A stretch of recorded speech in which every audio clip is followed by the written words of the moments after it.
Bonjour Antonin Ricard. Bonjour Jean-Philippe Denis. Antonin Ricard, vous êtes professeur des universités en sciences de gestion et du management. Vous dirigez l'IAE d'Aix-Marseille, voilà, Aix-Marseille Université. Et vous avez une vision très originale à Aix-Marseille Université, c'est le système élitiste ne fonctionne pas, n'est pas adapté à l'ensemble des défis du monde contemporain. Il faut être beaucoup plus inclusif que ça. La vraie inclusion, c'est dans les IAE qu'elle se fait. Alors, je résume, voilà. Mais elle se fait concrètement. Et concrètement, alors d'abord, ça veut dire avec une recherche en gestion que vous jugez légitime et que vous vous battez pour faire reconnaître cette légitimité, puis ensuite avec des dispositifs autour de l'entrepreneuriat notamment importants. Je vous écoute. Tout à fait. Aujourd'hui, alors pour parler sur le premier axe, l'axe recherche, lorsque j'échange avec des collègues enseignants-chercheurs qui sont dans le privé, ce que je constate, c'est que la grosse tendance à publier, à pousser les publications, à monter en ranking de publications, etc., ça crée une insatisfaction des enseignants-chercheurs et puis ça crée une spécialisation autour des thématiques de la recherche uniquement. Donc les discussions de couloir dans les écoles de commerce, c'est comment est-ce que je publie le plus facilement possible, quels sont les moyens de shortcutter les chemins longs de publication, etc. Donc on se retrouve à en fait avoir des enseignants-chercheurs qui sont juste des chercheurs et donc qui fonctionnent un peu en huis clos en fait, sur comment est-ce que je fais pour publier le plus facilement possible.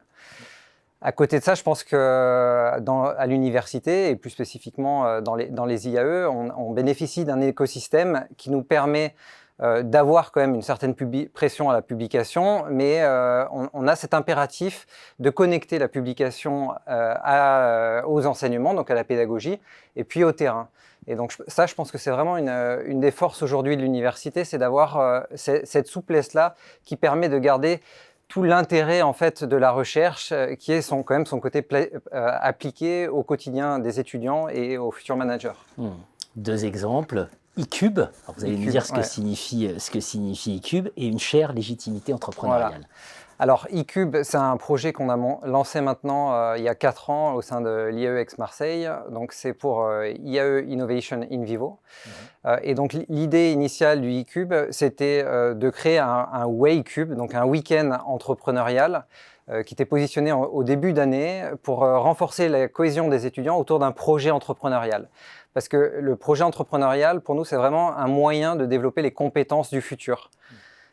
Plus spécifiquement, ça va développer l'intelligence situationnelle des étudiants, donc la capacité de l'étudiant, dans une situation donnée, à être capable de mobiliser ses connaissances pour les appliquer en situation réelle. Donc ça, c'est vraiment fondamental.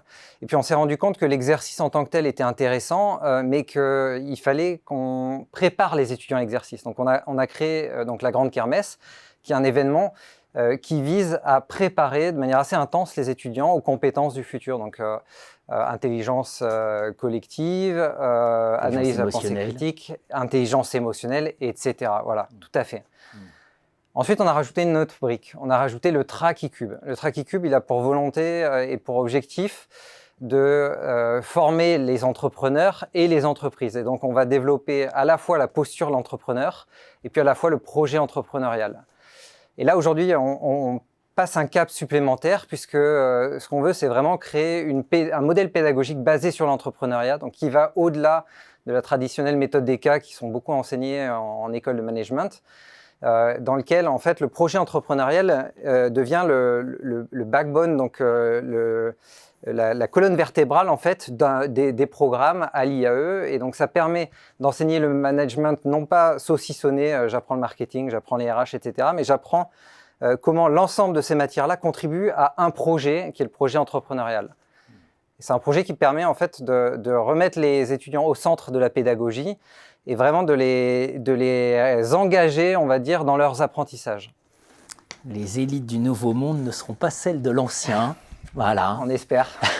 Et à l'IAE d'Aix, on essaye de se donner les moyens de les former et de les préparer à ce nouveau monde. Tout à fait. Merci Antonin. Merci.